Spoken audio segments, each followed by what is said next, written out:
Fernando Paulsen y nuestros panelistas e invitados son una combinación clave por la 92.9 FM. La clave me escucha. Empieza tu día con toda la energía natural de Marley Coffee, un café de grano orgánico molido al instante con leche descremada. Prueba el sabor de Marley Coffee en sus 12 exquisitas y variadas mezclas que te esperan para recargar tu día. Con Marley Coffee disfruta tu día con toda la onda. Ya estamos en nuestra primera parte de este panel de los días miércoles con Francisco Martorell, del Periodista. ¿Cómo estás, Pancho? Hola, Fernando, buenos días. ¿Qué tal, Alberto? ¿Qué tal? Y también Alberto Mayol. ¿Cómo estás, Alberto? ¿Qué tal, Fernando? ¿Qué tal, Pancho? ¿Cómo están? Hola, hola.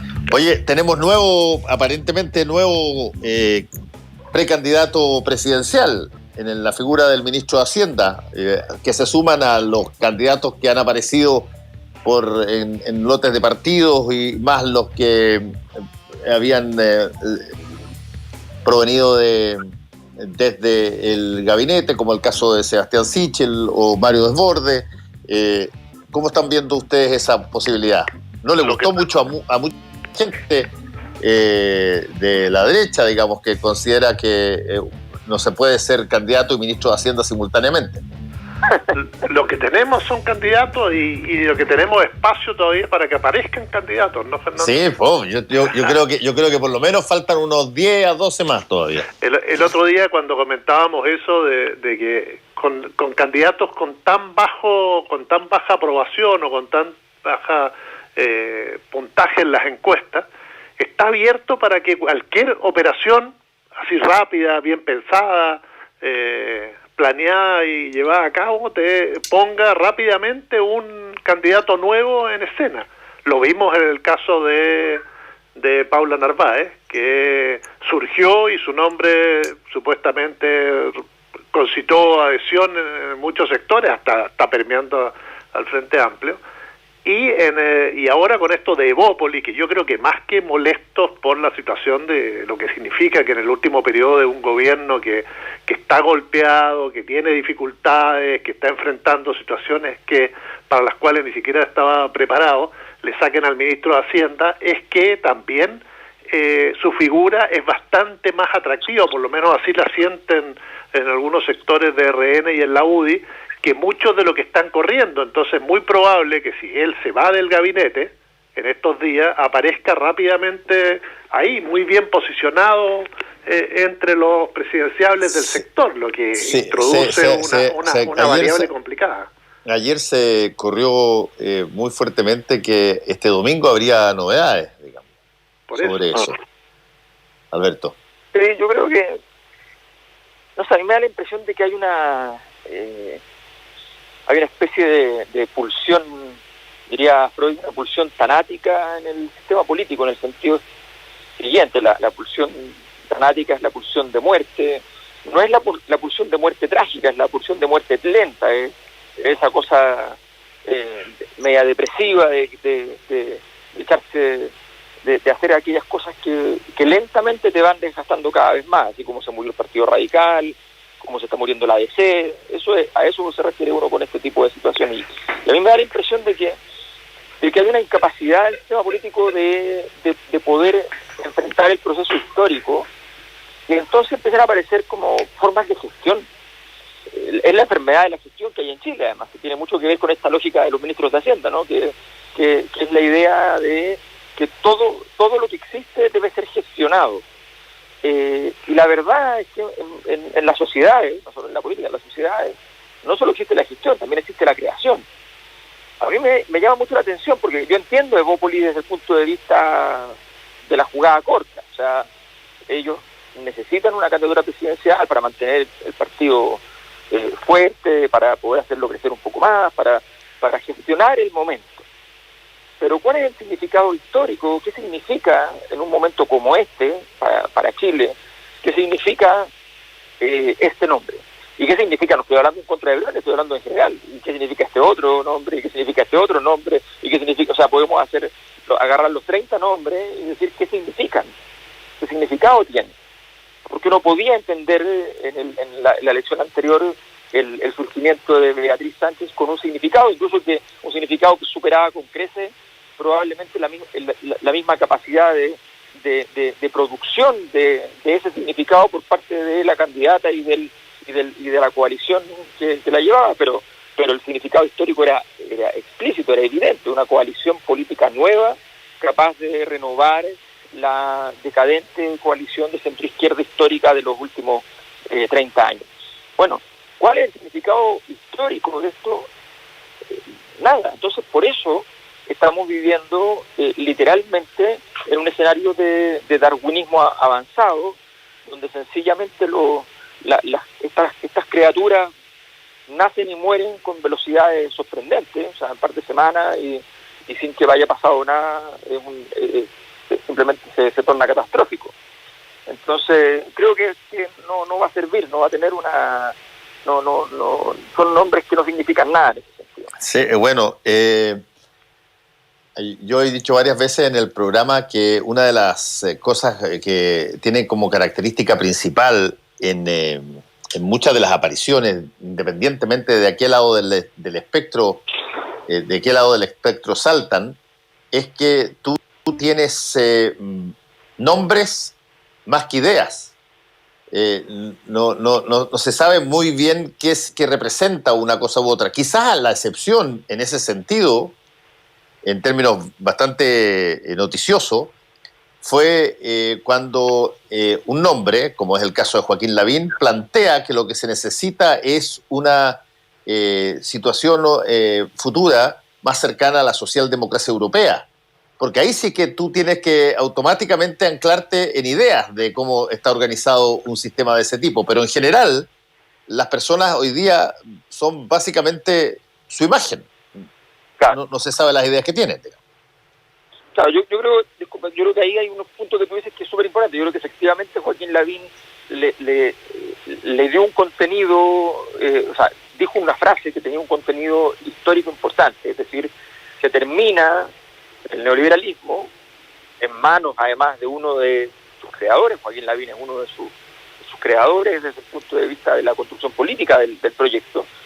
Sin embargo, y ahí viene el problema fallido también, cuando uno le dice, bueno, entonces, ¿cómo quedan las pensiones? Bueno, hay que subir el porcentaje de la cotización y hay que subirlo quizás incluso al doble, con cargo fundamentalmente al empleador, pero tiene que ir a las cuentas de capitalización individual.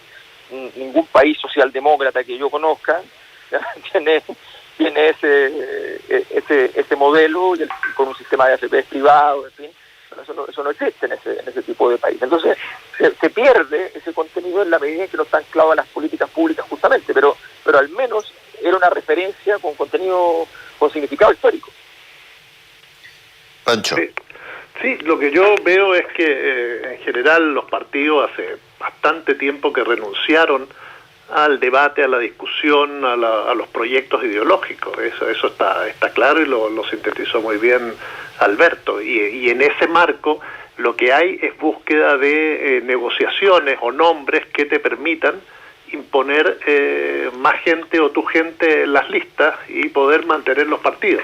Ahora, efectivamente hay matices que hacen una diferencia entre que el candidato de Chile Vamos sea Joaquín Lavín o sea Ignacio Briones, pero también tienen la amenaza de una candidatura de José Antonio Kast que les revuelve bastante el gallinero y que les obliga, digamos, a pensar en qué candidato van a llevar. Pero yo creo que esa renuncia de los partidos es una de las crisis, pero también hay una renuncia de la sociedad a participar de esos partidos, a discutir la cosa ideológica, a integrar el tema del debate a la sociedad como una forma de salir de los problemas que tenemos. Yo creo que hoy día, en el fondo, lo que hemos entrado todos, y aquí hacemos un mea culpa general como sociedad, tendríamos que hacerlo, hemos renunciado al debate de las grandes ideas, nos quedamos siempre anclados en las recetas del pasado, no estamos analizando el futuro. Yo a veces hasta me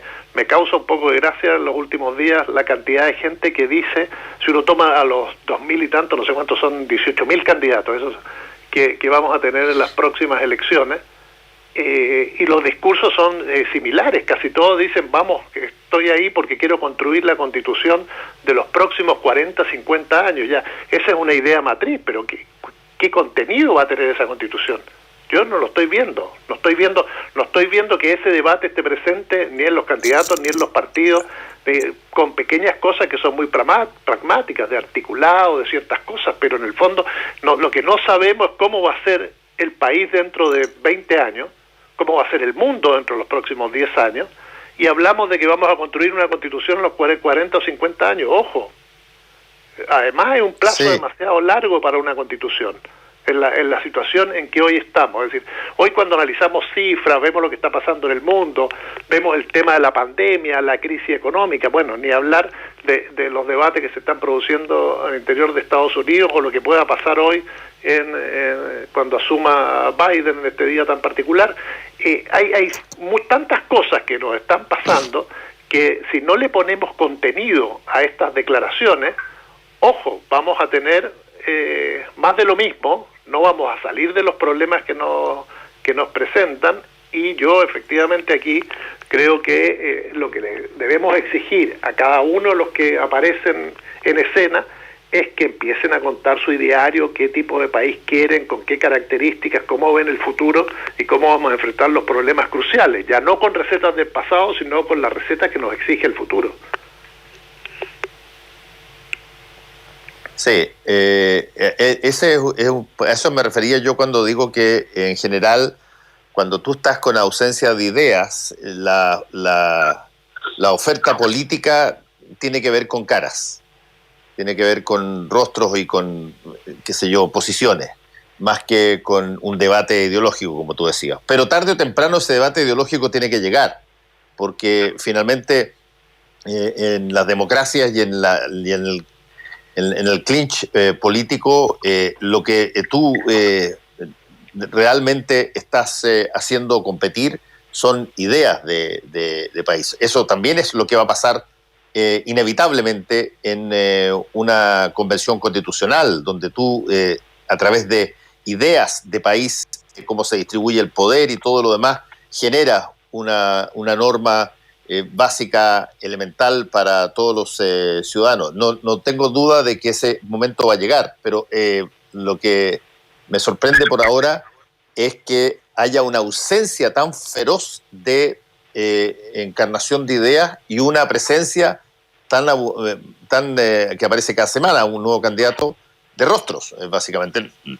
No es algo inédito, pero de repente hace falta el outlier, digamos, el distinto, el excluyente, que ponga alguna idea arriba de la mesa sobre qué quiere hacer con el país. Claro, lo que pasa es que el crecimiento celular también puede ser cáncer. Entonces, creo que en ese sentido es bien. Yo, por ejemplo, me muevo mucho en el mundo de los libros, y en el mundo de los libros lo que ha pasado en las últimas décadas es que aumentan mucho la cantidad de escritores y disminuyen mucho la cantidad de lectores. Técnicamente va a llegar un día hipotético en que la cantidad de escritores supere la cantidad de lectores.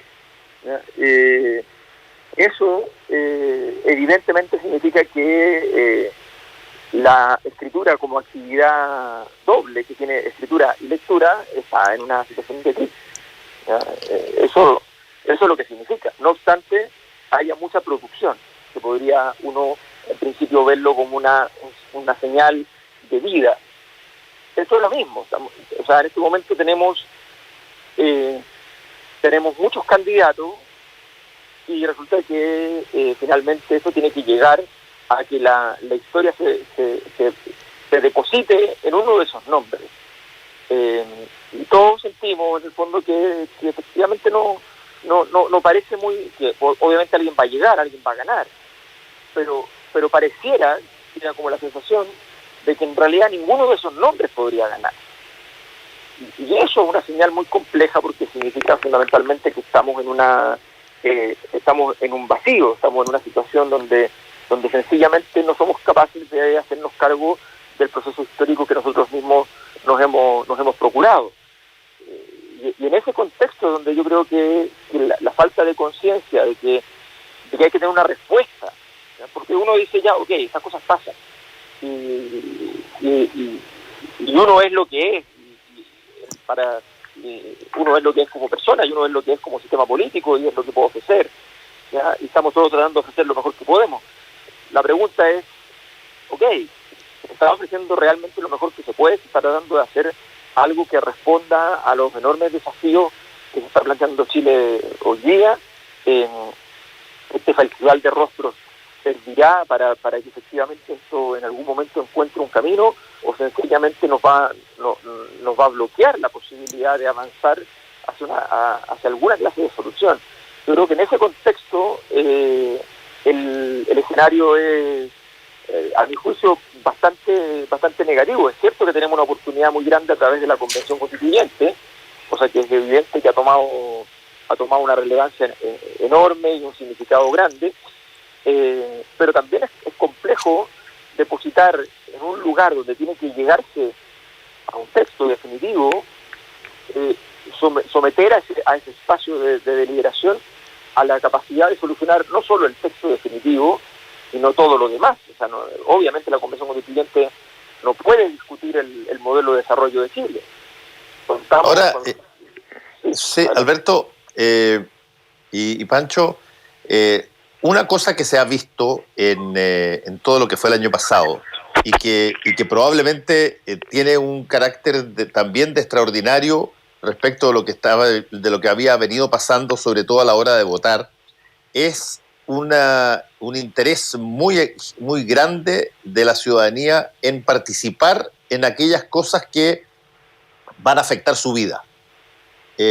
Tuvimos un registro PIC en el plebiscito y básicamente la gente, por una abrumadora mayoría, quiso cambiar la Constitución y quiso elegir a la totalidad de la convención ella misma y no pedirle al Congreso que decidiera la mitad de esa convención constitucional.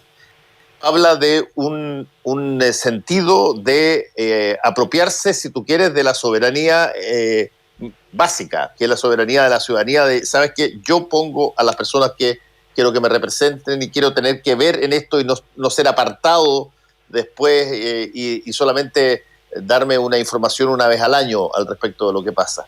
Hoy día, por ejemplo, estamos viendo situaciones que van a ser interesantes, pero que, como tienen un dominio partidario, probablemente van a ser mucho más minúsculas que lo que estamos viendo a nivel país. Este domingo 24 son las primarias del Partido Demócrata Cristiano, donde van a competir Alberto Undurraga y Jimena Rincón por la posibilidad de ser candidato del partido. En otra época, en una de esas, tú hubieses tenido, no sé, 100.000 personas o 200.000 personas votando. No tengo idea cuántas van a votar. Pero me parece a mí que la gente ve todavía estas situaciones partidarias como situaciones muy ajenas a lo que ellas quieren tener input en decisiones trascendentales del futuro. Sí, yo creo que ahí Fernando, estás un poco adelantándote a lo que puede ocurrir en abril próximo, porque efectivamente hoy lo que tenemos son candidaturas que emergen en su gran mayoría de las agrupaciones políticas que están extremadamente deslegitimadas y que ya tuvieron ese mensaje que planteaste en el plebiscito. No queremos que ni siquiera ustedes nombren a los convencionales, los queremos elegir nosotros. El 11 de abril puede haber otro mensaje sumamente fuerte respecto a qué candidatura van a privilegiar o van a ir a votar los chilenos ese día. Y ahí puede ser que la sorpresa sea que se inclinen efectivamente por los independientes, lo que genera un cuadro político extraordinariamente nuevo, en el sentido de que van a tener que rebarajarse todas estas candidaturas muy marcadas por la presencia de un partido detrás, pensando en octubre. Y ojo, tenemos otro peligro. Hoy vemos que lo que está ocurriendo en Estados Unidos nos da una señal que cuando irrumpe un personaje como Donald Trump, que logra además concitar la adhesión de de una cantidad de millones de personas que antes ni siquiera participaba del sistema político. Se habla que el trumpismo duro, que no tiene que ver con los republicanos, representa alrededor de un 20%, lo que es una cantidad de millones de personas bastante grande, y esas personas van, votan, viven y sueñan y sufren, y lo vimos cuando atacaron al Capitolio el otro día, por lo que diga Trump. Entonces, nuestro sistema político en abril puede recibir ese primer golpe, que ya de alguna manera lo reseñó el plebiscito de octubre, pero luego estamos expuestos a ese peligro que surja dentro de todo este panorama un candidato por fuera que genere una adhesión de un sector que no sabemos qué quiere ni hacia dónde va. Alberto. Yo creo que uno de los grandes desafíos es comprender una diferencia que al sistema político en Chile le costó comprender para efectos del estudio de la sociedad, y que ahora tiene que analizarlo respecto a sí mismo.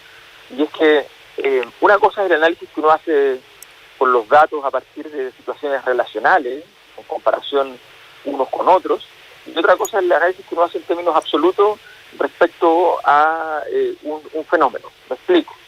Por ejemplo, uno dice la mayor parte de la población en Chile, el 75%, qué sé yo, es clase media.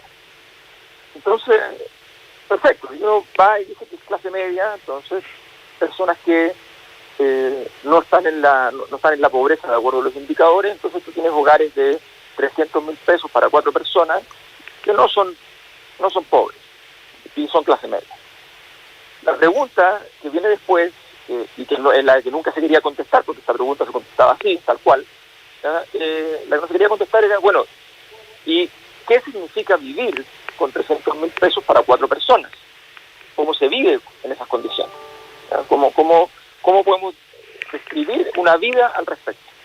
Bueno, eso hoy día toca la puerta del sistema político, y a mí me da la impresión de que no hay una comprensión. Es decir, una cosa es decir que aparecieron muchos nombres, mucha gente dispuesta, muchas posibilidades de respuesta política, y por ejemplo, creo que el mejor ejemplo de Paula Narváez. O sea, el dedazo de Michelle Bachelet hoy día vale en la medida de lo que vale Piñera, no en la medida de lo que vale Bachelet. Bachelet no valía mucho, de hecho, por algo Piñera gana fácilmente la elección anterior. Pero ahora vale Bachelet por la catástrofe del gobierno de Sebastián Piñera. Bueno, pero resulta que cuando llegue, supongamos que eso, entonces evidentemente Bachelet, entre comillas, le gana a Piñera en esta pulsada perfectamente, fácilmente. Pero ¿qué pasa cuando el país le toca el momento de decir, ya, ahora esta persona, este dedazo de Michelle Bachelet, le toca soportar encima el peso del desafío? Bueno, no puede, porque estamos viviendo un dedazo que viene literalmente del pasado. O sea, estamos quedándonos pegados en una capacidad, en una respuesta que ya no tuvo capacidad de respuesta, no una vez, sino que 2 veces. Entonces, estamos pegados. Es decir, sería muy distinto si el dedazo del año lo hacen personajes nuevos, como, no sé, en la izquierda dice Asiche, y dice, a mí me parece que tal es la candidatura. Eso es muy diferente, sí. pero hay una incapacidad entonces de respuesta, porque evidentemente esas respuestas que están ocurriendo no tienen la capacidad de, como Atlas, agarrar el mundo y ponérselo sobre los hombros. Sí, es bien interesante en el ámbito del oficialismo, digamos, cuáles son las consecuencias de la mala aprobación del gobierno del presidente Piñera que tiene la ciudadanía en todas las encuestas. Eso se traduce en situaciones muy directas, desde críticas muy fuertes de parte de sus propios partidarios hasta esta alianza que partió esta nueva coalición, esta unión, que partió con mucho entrevero, cosa que con una alta aprobación o con una situación relativamente estable, probablemente hubiese sido coser y cantar, digamos. Pero pero desde el punto de vista también de la oposición y la fragmentación que tiene, también hay consecuencias, digamos, que permiten que un gobierno que está con muy baja aprobación, bueno, no tenga los embates que probablemente tendría si es que la oposición tuviera una muy alta imagen.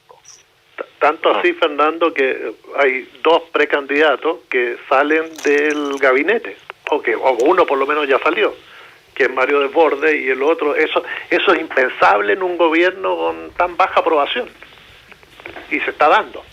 Y podría salir Ignacio Briones, que además es ministro de Hacienda, cosa que la historia nos dice que nunca a un ministro de Hacienda le ha ido bien en una elección presidencial. Sí. Bueno, habrá que ver qué es lo que ocurre. Muchas gracias, Alberto Mayol. Muchas gracias, Francisco Martorell. Cuídense. Chao, chao. Un abrazo. Cuídense. Chao, chao. Volvemos con Combinación Clave. La clave me escucha.